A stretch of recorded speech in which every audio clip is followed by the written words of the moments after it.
उठाइए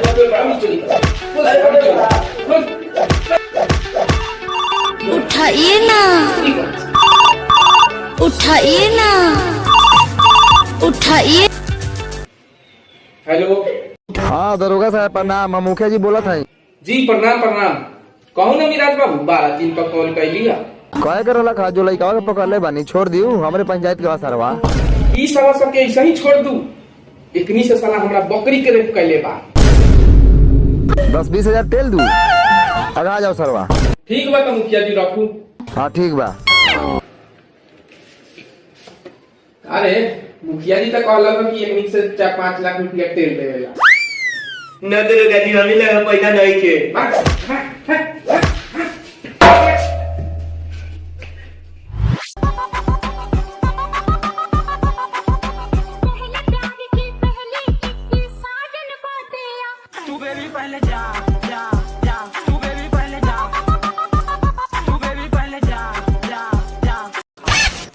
देखिए बड़ा इशारा मुखिया के जड़ जवान के लेटिंग पास करा दई बा। आज से किलर आवेला आ हमनी बूढ़ पुरानी यहाँ खुला में शौच करे बारी। खुला में जाई बड़ी सारवा मुखिया से मांगा जाओ अपन लेटिंग। सरवा हमर लेटिंग खा गेल बा। लेटिंग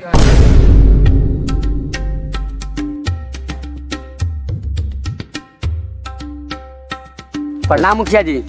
प्रणाम। हम रउरा के पहचान ली न। हाँ तो कैसे पहचानम? खाली वोटे लेवे के भी नहीं पहचानम। लोग ठीके कहेला कि अपना काम बनता भाड़ में जाए जनता। अरे खिसियाऊ न, बोलू रउरा का समस्या बा? समस्या हमर समस्या ई बा रउरा हमरा लेटरिंग काहे खा गइल। रउरा गलत सलत बात काहे बोले? जा हमर मतलब ई रउरा वार्ड साहब मिल के हमर लेटरिंग के पैसा काहे खा गेली। क्या बात करते हैं? लेटरिन का पैसा तो सबको मिल गया है। हम भोजपुरी में बात करते हैं। हमरा लेटरिंग का पैसा हमको मिल गया, हमको पता नहीं। ढेर चुच्चा बनाते हैं लोगों को। लगे बस साढ़वा ही हमर पोल खोल दी का। झूलन ए झूलन। जी जी मुखिया जी। ये बात बतावा, हमनी के पुरखा पुरानिया बुड़बक रहे का जो घर में लेटरिन न बनवावे? ये सब हमरा नइखे मालूम। हमनी के पुरखा पुरानिया बुड़बक न रहे। हमनी के घर में लक्ष्मी रहेली, वही घर में लेटरिन बना के पूरा घर के अशुद्ध करबा का। जवना घर में खैब वही घर में हगब। रघु तो ठीके कहे बारी मुखिया जी। ये सब ठीक न लागल। एगोरा एने खाई बा, एगोरा एने हगई बा। तू तो बड़ी तेज बारे झूलन। है ले 500 रुपया साझे जाके दारू पी ली है। आहादारवा से हमरा नाम पर 250 ग्राम पचौनी ले लिए। ओकरा के हम कह देम। ठीक बा? ठीक बा तो मुखिया जी चल ले। प्रणाम प्रणाम प्रणाम। साला तो बाल बाल बच गेली झूलनवा से।